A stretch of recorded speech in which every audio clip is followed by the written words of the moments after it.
السلام عليكم ورحمة الله وبركاته. ازيكم يا احباب الله؟ عاملين ايه؟ يا رب تكونوا بخير. اللهم صل وسلم وبارك عليك يا حبيبي يا رسول الله. ومعاكم فيديو جديد من قناتي، قناة دينا ريان. قبل ما تبتدي الفيديو اشتركوا في قناتي عشان صلاه تكبر بيكم. النهارده فيديو ان شاء الله حماسي يشجعكم، يعني روتين على الرايق كده، ما فيهوش تنظيفات كتير. بصراحه هو يوم كان متعب جدا بالنسبه لي، بس انا ما صورتش معاكم كتير. اول حاجه كده بداتها الحمد لله، صليت الصبح والضحى عشان ما صليتش الفجر بالليل، فقلت ابتدي كده ايه بالصلاه. وبعد كده بعد ما صلينا بقى فطرنا. طبق الجبنه ده كده شكله اي كلام لان عبد الله هو اللي عامله، وهو بيحب كده يساعدني، يعمل معاه حاجات كده بسيطه في المطبخ، بس ببقى واقفه جنبه طبعا عشان السكينه وكده. فالله يهديهم، لازم يشاركوكوا في كل حاجه، لازم تخليهم يعني يشاركوكوا في كل حاجه في المطبخ. هنا كنت بعمل قهوه، والله مش عارفه اتدلقت ازاي اصلا، فما فيش اي مشكله، دلق القهوه خير. ما تزعليش بقى وتقولي ايه ده القهوه اتدلقت يبقى في حاجه هتحصل، يا ربنا يسترها، يا رب يعدي اليوم على خير. لا عادي خالص والله، تعاملي. والله مش فاكره اصلا اليوم ده ايه اللي حصل فيه المفروض اصلا ده كان روتين يوم الخميس مش الجمعه، بس يعني واخده منه مقتطفات من الخميس ومن قبل كده، فحبيت اجمعهم في فيديو. حبيت ان انا ارجع اشارككم كده في فيديوهاتي واليوميات بتاعتي والروتينات بتاعتي، ان شاء الله نتشجع مع بعض. يا رب بس كده يكون رجوع خير ان شاء الله. اللهم صل على محمد. واحد كده ما بيجوله خمول وكسول كده من ناحيه كل حاجه، كسل قصدي، يعني ايه كسول دي مش عارفه، وكسل من ناحيه كل حاجه حواليه. فالواحد فعلا فعلا زي بيبقى داخل فتره اكتئاب، ما تفهموش في ايه. والله فعلا الواحد مش عارفه انا الشهرين اللي عدوا عليا بتوع ان انا توقفت في القناه ده وقفوا ازاي، والله ما عارفه. بجد كان الواحد مش عارفه في ايه، كان ولا عايز يعمل حاجه في الشقه، ولا عايز ان هو يشتغل على قناه، ولا هو يشتغل في اي حاجه. فالواحد فعلا كان متوقف عن كل حاجه، فالله المستعان. ربنا يعيننا ونا جميعا. طبعا لازم كل واحد بيعدي بفترات زي كده، فعادي خالص تعديها خالص، تخطيها وقومي من تاني، فخليها على الله واستقوي بربنا طبعا واستعيني بالله. ربنا يا رب معانا جميعا. هنا بصراحه اليوم الخميس ده انا كنت بنظف في الشقه وبعمل بفرش وكده وتنظيفات عميقه، قعدت يجي 5 6 ايام بعمل فيها، فالحمد لله الحمد لله. كان يوم الخميس اللي هو امبارح كان اخر يوم في التنظيفات، فبصراحه ما كنتش قادره اعمل اكل خالص، فخدت الاولاد بقى كانوا في درس. قلت لهم ما تطلعوش انا نازله لكم، لبست بقى ونزلت لهم الحمد لله بعد ما خلصت الشقه وقفلتها. ونزلت بقى جبنا كده كشري ورحنا النادي، وقلت لهم ايه رايكم ناكل برده بره، عشان برده انا بفكر ان انا ما ببهدلش الشقه اللي هو انا عايزاها متبروزه كده كام يوم افرح بشكلها والتنظيفات اللي انا عاملاها والفرش اللي انا فرشته. فالمهم كنا في النادي ما كملناش ساعه، والله الجو كان واقف جدا، الجو كان حر، مع ان كان المغرب اذنت علينا في الشارع، معنى كده ان الجو بدا يطري. لا بالعكس، اليوم ده كان حر قوي اللي هو يوم الخميس. فكلنا قلت لهم يلا بينا بقى، انا خلاص تعبانه جدا ونفسي انام. فالمهم رحت خلصنا اكلنا وكده الحمد لله، وروحنا. النادي اصلا جنب السوق، وبعد كده بنمشي شويه بعد كده بيبقى ايه البيت بتاعنا، فمش بعيد بالنسبه لنا. فعدينا على السوق، انا بحب لما بروح النادي اليوم ده بعدي على السوق. بالليل بيبقى السوق عندنا شغال عادي. فجبت كده حاجات ناقصاني في التلاجة، مش جبت كل الحاجه اللي انا عايزاها طول الاسبوع، لا انا جبت حاجات كده ناقصاني في التلاجة تمشيني الكام يوم دول لحد يوم الاحد ان شاء الله لما انزل السوق، عشان انا بنزل يوم الاحد السوق. فالمهم رحت جبت القوطه لقيتها ب 30 جنيه، يعني لكم ان تتخيلوا. الله المستعان، وربنا يعيننا قوينا جميعا. ودايما نخلي على لساننا يا بنات الدعاء دوت، اللهم ارفع مقتك وغضبك عنا، اللهم ارفع عنا الغلاء والوباء والغمه. بجد الدعاء ده لازم تخلوه على لسانكم على طول، لان فعلا احنا في بلاء، في بلاء وابتلاء قسما بالله. ربنا يعيننا قوينا جميعا. القوطه لقيتها ب 30 جنيه، جبت نص كيلو، كان عندي اتنين كده في التلاجة، حطيت عليهم النص كيلو اللي انا جبته. وكان عنده خيار كده حطه في طبق، فبقول له بكام؟ اللي هو الصغنن ده، عايزه اقول لكم مسكر جدا يا بنات، مش معنى ان هو دبلان ان انتي ما تشتروش، لا بالعكس، هو انا بحب الخيار الصغير عن الخيار الكبير، بيبقى طعمه مسكر. فجبت كده كيلو ونص، كانوا في طبق على جنب، اداهم لي ب 15، يعني اداني الكيلو ب 10. الكيلو اصلا الخيار ب 18 وب 17. فانا عجبني قلت اخلي منه اللانش بوكس الاولاد يوم الاحد باذن الله، لحد ما انزل اجيب خضار، لان هم بيحبوا الجزر والخيار في اللانش بوكس. وقلت الباقي هعمله مخلل معاكم الفيديو الجاي ان شاء الله. انا بحب اول حجم دوت بتاع الخيار في المخلل، فجميل جدا. البطاطس ب25. القوطه زي ما قلت لكم جبت نص كيلو ب15، الكيلو ب30. الخيار اداني الكيلو ونص اللي كانوا مركونين دول ب15 وجبت كيلو سكر عشان برضو اللي عندي كان خلص، قلت برضو يمشيني لحد ما ابتدي الاسبوع ان شاء الله، واجيب بقيه المشتريات بتاعتي. والجوافه لقيتها ب15، فجبت 2 كيلو، قلت اخلي كيلو كده لينا، وبرضو لو حطيت الاولاد وهم رايحين المدرسه، والباقي هشيله في تفريزات رمضان ان شاء الله. الفيديو الجاي هعمل لكم فيديو قوي جدا تفريزات رمضان ان شاء الله، بس حبيت ان انا اعمل لكم كذا تفريز في الفيديو مش تفريز واحد، عشان تستفادوا منه باذن الله. اللهم بلغنا رمضان لا فاقدين ولا مفقودين يا رب، اللهم امين.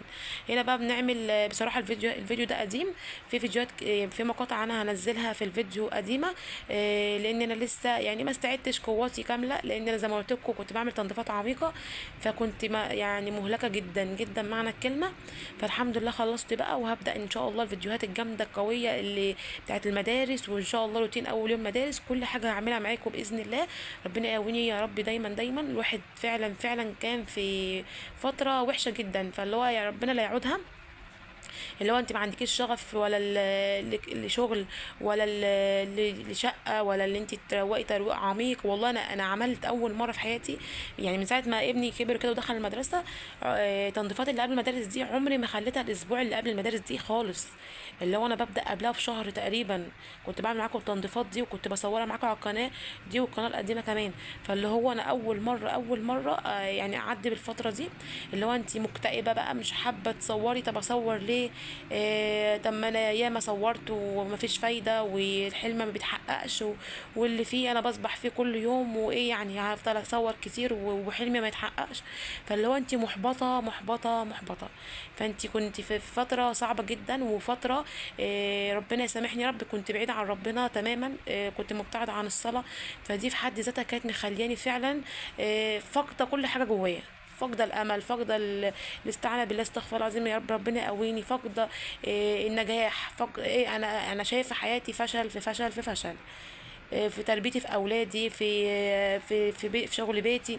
كنت في فتره بجد صعبه جدا، وجيت احسبها شهرين وانا في الحاله دي ومتمديه كده، والموضوع معدي وعادي كده.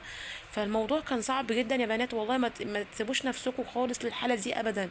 واول حاجه ان انتوا ما تسيبوش فرض ربنا ده خالص خالص. يعني على طول كان على لساني دعائين على طول بحب اقولهم لما الاقي نفسي بعيد عن ربنا، بجد بحس ان ربنا بيردني فعلا ليه. اول دعاء هو اللهم ردني اليك ردا جميلا يليق بعظمتك يا الله. انا على طول بقوله كده، اللهم ردني اليك ردا جميلا يليق بعظمتك يا الله. وتاني دعاء اللهم يا مقيم اللهم اجعلني مقيم الصلاة ومن ذريتي ربنا وتقبل دعاء. الدعائين دول فعلا لما الاقي نفسي فعلا بدأت ابعد كده من صلاة، من ورد قرآني، من اذكار، من ادعية، من تسابيح، اذكار اليومية بتاعتي، احس ان في تأثير كده بتضح مؤخرا فعلا مش بدري، مش اول ما بحس ان انا ابتعدت كده بحس ان الموضوع ايه ده، لا انا مقصرة، لا لا خالص، بالعكس انا يعني بتأخر خالص عقبال ما باخد بالي من حاجة زي كده. مش عارفة انا لوحدي في الموضوع ده ولا لا، بس بدأت ان انا اقول الدعاء ده كتير جدا كتير خارج الصلاه، اللي هو يا رب يا رب ردني اليك، يا رب ردني اليك. انا اول مره ابتعد الابتعاد ده. ففعلا فعلا لما بديت ان انا ارد لربنا تاني وارجع لربنا تاني في الصلاه وفي الذكر وفي القران، حتى في اول الفيديو هتلاقيني وانا فرضا مصليه بصلي الصبح حاطه قدام المصحف. ليه؟ لان انا افضل اقول ايه، انا هصلي وهقرا الورد، انا هصلي واقوم امسك السبحه، انا هصلي واقوم امسك الاذكار، بصلي وبقوم مش عارفه ايه اللي بيحصل لي، وطول النهار بفضل مسحوله في الشقه والله العظيم مش عارفه ايه اللي بيحصل. اللي هو انت ايه، انا خلاص في نيتي هقوم اخلص اهو الصلاه، السلام عليكم ورحمه الله، السلام عليكم ورحمه الله، انا هقوم امسك السبحه، هسبح النهارده مثلا 1000 تسبيح، 1000 تكبيره، 1000 صلاه على النبي عليه الصلاه والسلام، 1000 حوقله، 1000 تكبير. واللي هو انت بتقومي حرفيا ما تفهميش حاجه ورا حاجه بتسحلك في الشقه، ما بتفهميش انت ايه اللي بيجرالك. والله العظيم تيجي بقى وانت خلاص بتنامي بالليل حاطه راسك على المخده، ايه ده انا فعلا الصبح قلت انا هعمل كذا كذا، لا حول ولا قوه الا بالله، انا مش عارفه ايه اللي بينستيني. قلت لا، انا هقف ان شاء الله اصلي مثلا صلاه الضحى، بحب اصليها قبل ما افطر، حتى لو قعدت فطرت خلاص انا بنسى الصلاه اللي عليا. انا بقى خلاص بتلهي بقى، بقوم نفطر، اقوم على المواعين، اقوم على الشقه، اقوم اشوف الدنيا ايه، انزل للعيال الدروس، انزل السوق، صدق الله العظيم اليوم خلص. فاللي هو لا، انت حطي الحاجه قدامك عشان فعلا تخلصي مثلا الصلاه او تخلصي الحاجه اللي وراكي، وتفتكري ان انت فعلا في نيتك ان انت تقراي النهارده الورد، تقراي النهارده كده. قلت بلاش ان انا اقرا من المصحف بالترتيب، ان انا مش لازم اختم كل يوم اقرا جزء، لا انا بلاش اتقل على نفسي، اللي هو في البدايه كده بلاش اتقل على نفسي. لا انا ممكن النهارده مثلا مش هقرا بالترتيب، فانا مثلا انا اقرا بسوره لقلبي سوره مريم، بحبها جدا جدا جدا، وسورة يوسف بعد كده بقى، يعني مريم بعد كده سورة يوسف. يعني سبحان الله في سور كده بتبقى يعني قريبه لقلبك قوي، وانت بتقرايها بتبقي متعمقه جدا فيها، وفاهمه كلماتها وفاهمه قصتها، لان انت اصلا عارفه القصه بتاعتها. فانت بتبقي حابه السوره نفسها، بتقرايها بكل سلاسه وسهوله، لان انت فعلا عارفه التفسير بتاعها. فاهمين قصدي؟ فالمهم انا قلت النهارده ايه، هقرا سوره مريم. تاني يوم سوره الواقعه جميله جدا، كنت جيت فتره كنت بقراها كل يوم. اليوم اللي بعده اللي هو كان يوم الجمعه قرات الحمد لله الحمد لله سوره الكهف. فاللي هو انت كل يوم حطي في بالك سوره، مش لازم تقراي بالترتيب. انا والله اعتمدت الموضوع ده بقالي كام يوم. يا رب اللهم الثبات اللهم الثبات يا رب.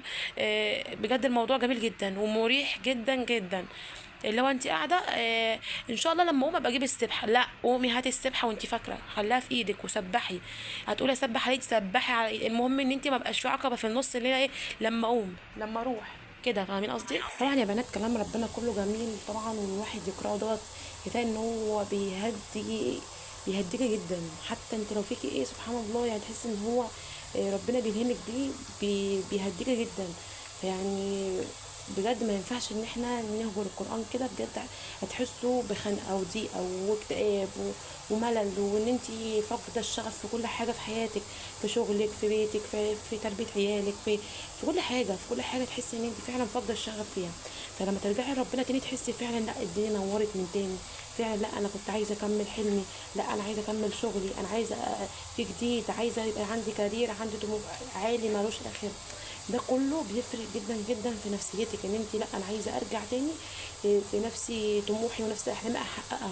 والله تحسي ان الامل رجع لك تاني، وان استعانتك بالله بترجع تاني سبحان الله، وان انت عايزه تعملي وتكبري وتغيري في كل حاجه، في شغلك في بيتك في تربيه عيالك كل حاجه. سبحان الله تحس اني تحولت من الصفر للمية في المية. سبحان الله والله العظيم. فربنا يعيننا وانا جميعا. طبعا داخلين على مدارس الموضوع صعب، عايزين بقى نرتب يومنا، نرجع بقى لترتيب يومنا تاني، وان احنا نودي المدارس ونيجي نجيب من المدارس، نيجي نطبخ بقى ونجيب الخضار من السوق كل يوم. بحب قوي الفتره بتاعه المدارس اللي هي دخلت الشتاء دي، بحبها جدا. بخلي مش بجيب بقى حاجتي بالاسبوع زي الايام العاديه او في الاجازه، كل يوم وانا جايه من المدرسه بجيب الاكل اللي هطبخه. فطبعا الخضار بتاع الشتاء اصلا يعني ما فيش اجمل منه، بيبقى الحاجه بقى يعني فيها بركه كده، والحاجه كده بتبقى جميله. هي حاجه طبعا غاليه، بس لا المهم ان انت بتجيبي الحاجه صالحه والحاجه فريش تمام كده. فانا على طول بحب اجيب البطاطا الجوافه الحاجات بتاعه الشتاء دي الجميله، على طول بجيبها في البيت. الاولاد بيحبوها، اللي هي فاكهه الصيف الشتاء ولا ايه. وطبعا الخضار بقى هتلاقوا الخضره بقى بدات تشم نفسها تاني، الجرجير والحاجات دي كلها بدات تشم نفسها من تاني. والخضار عامه اللي هو الفاصوليا والخضار طبعا كلكم عارفين الحاجات اللي بتيجي في الشتاء بقى، والكرنب اللي مش لاقيينه اللي غالي. كل ده ان شاء الله يرجع تاني. فحبيت ان انا كده اديكم طاقه ايجابيه زي ما رجعت لي من تاني الحمد لله. اللهم لك الحمد. اهم حاجه يا بنات ما تبعدوش عن ربنا، ما تبعدوش عن ربنا، ما تبعدوش عن ربنا.